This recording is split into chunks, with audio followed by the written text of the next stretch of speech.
Dalam setiap hidup manusia, tentu membutuhkan yang namanya pertolongan daripada Tuhan.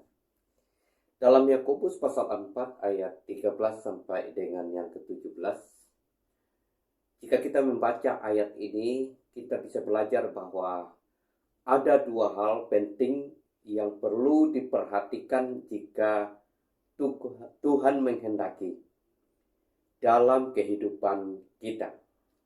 Yang pertama, kerapuhan hidup.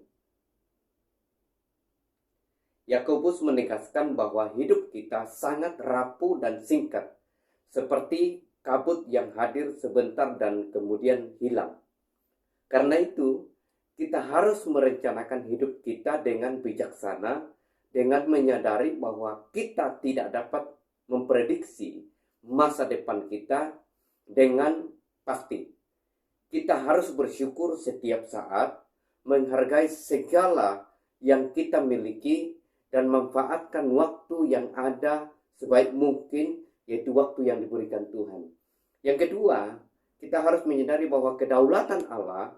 Yakobus juga mengingatkan kita bahwa saat merencanakan hidup kita, kita harus selalu mengakui kedaulatan Allah dan merendahkan hati, merendahkan diri di hadapannya. Kita tidak bisa melaksanakan kehendak kita dengan sendiri, karena hanya Allah yang mengetahui apa yang sebaiknya mungkin.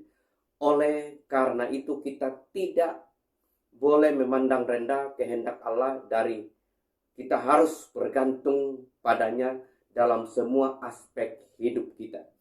Jadi jika Tuhan kehendaki dalam hidup kita, kita harus siap menghadapi kerapuhan hidup dan selalu mengakui kedaulatan Allah itu.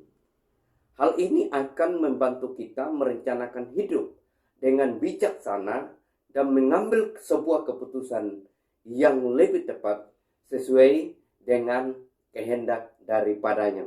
Karena itu hidup kita harus terus serahkan sama Tuhan.